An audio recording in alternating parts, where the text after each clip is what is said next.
First up, a smartphone gadget I don't think I've ever come across in public, but there are a lot of potential uses for this. You're looking at a portable 1080p display with a trick up its sleeve. It can be completely powered by your phone, so one cable connecting your smartphone and this display, and all of a sudden you've got either a full desktop experience or just a better way to watch your Netflix shows on the go. Fun fact, I used to be a big fan of the drum kit, so this blew my mind. It's a kit containing 4 sensors. You attach one onto each foot and then one onto each of 2 drumsticks, and you can play the drums anywhere. It also doesn't really matter what surface you're hitting. It could be a table, it could be your lap. I wouldn't say it quite replicates the feel of a drum kit, but it's about as close as you can get without one. I think he's a fan. I think he's into this one.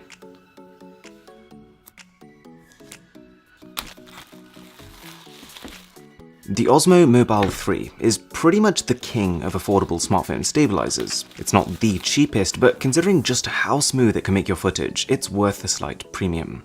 Take this, video taken on an iPhone whilst running lightly, and now this, with exactly the same settings on the phone, just with the gimbal. It also folds up into an almost pocket-friendly size.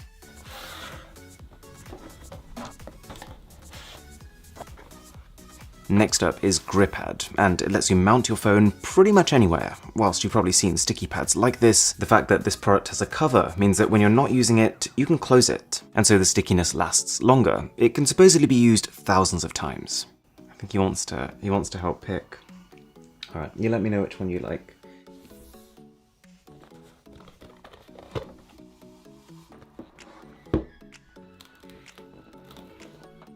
Gocube kind of feels like a 21st century reimagination of the Rubik's Cube. You're still looking at a 3x3 cube, with the objective being to solve it by rotating until each side is a plain color.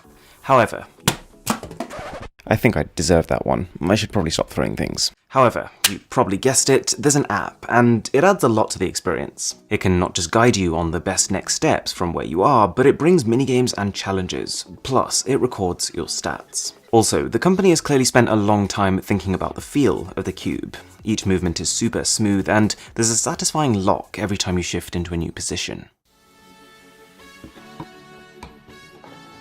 The Orii is a tiny gadget that lets you make phone calls with your fingers. I'm not even joking. It connects to your smartphone and can give you a subtle vibration anytime there's a notification. But more interestingly, when you're on a phone call with someone, you can talk to them just by going like this. I'm being dead serious. Orii has a good quality microphone built in to pick up your voice and uses bone conduction to send the audio from the other person into your inner ear. What's also cool is that when a message comes in, you can literally just place it on your ear like this and it'll dictate it for you.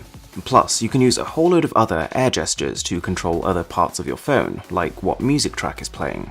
It still feels a little first gen. It doesn't pick up all the gestures I'd want it to, but I hope it improves over time. By a company called BzFuture, I think, we've got one of the better mobile gamepads. It feels tightly constructed, no flexing, and the buttons good enough. But the most important differentiator here is that it slides onto your smartphone, and this makes a whole lot more sense to me than a traditional Bluetooth gamepad, for which you'd have to find a separate holder to keep your device propped up. This also has a bit of texture on the back, and just generally gives you something meatier to grip onto. Also, if you do enjoy straight-to-the-point tech content like this, a sub would be amazing.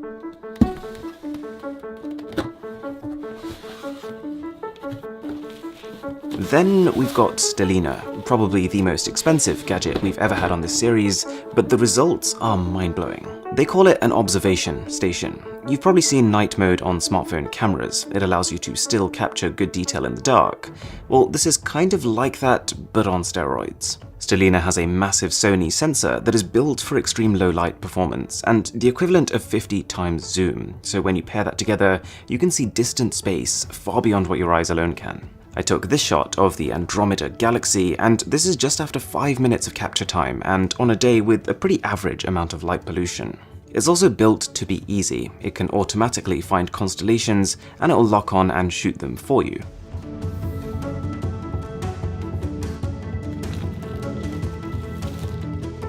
Ever since we heard that Apple's AirPower was being discontinued, there's been this surge of alternatives. Wireless charging pads with multiple coils to charge a couple of devices at the same time, without needing to be particularly careful about placing them exactly on top of one of the coils. This one's pretty good. It's got 5 coils in its main section, but realistically that does still mean you can only charge 2 devices with this. But then it does also have this separate section where you can charge an Apple Watch too.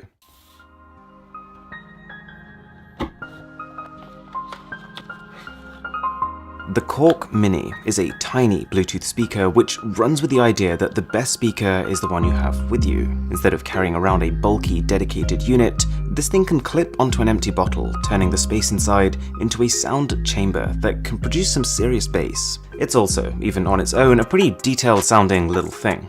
Now, we're living in a pretty health-conscious age, but the difficulty comes because we've never been busier, and so the idea of taking even more time out to go to the gym is a pretty tough sell. Enter the Active 5, a tool that allows for over 100 full-body workouts. You might be thinking then, how? There's no actual weight there.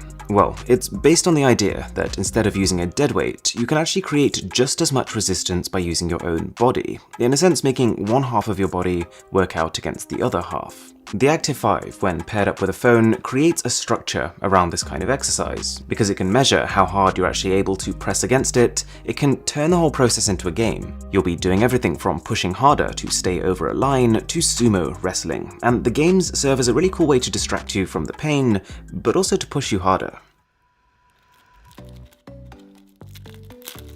Next up, the rather unfortunately named Touch You.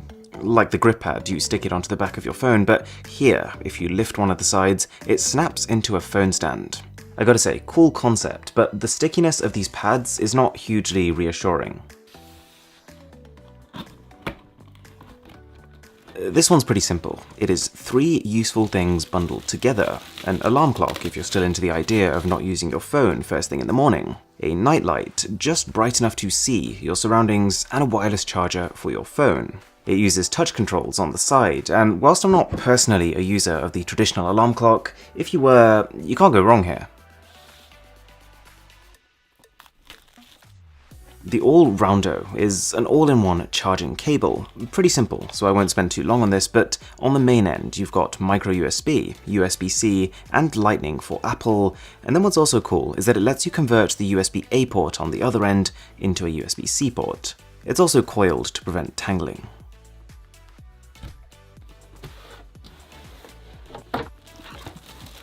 Then we've got Pix. They call this the backpack for those who dare to be different. It's a pretty normal bag from most angles, with a clean, uninterrupted aesthetic and a good amount of space inside, but the differentiator is this massive pixel display on the back, which you can use to show everything from the time to a video game. As with everything nowadays, there's an app where you can choose designs from a library or create your own, so this right here is the Mr. Who's the Boss logo on my bag. For the most part, it's all a bit of fun. Most of the things that it allows you to do are not hugely beneficial, but there are use cases. I could see how having a glowing backpack might help with safety if you were, say, cycling at night. There's no internal battery, which keeps it light and spacious, but it means that if you actually want to use this display, you've got to have a power bank in there at all times. It's a good product as long as you're clear that it's a toy, not a tool. If you enjoyed this video, there are a ton more in this series, so I'm going to link them from here. And with that being said, my name is Aaron, this is Mr. Who's the Boss, and I'll catch you in the next one.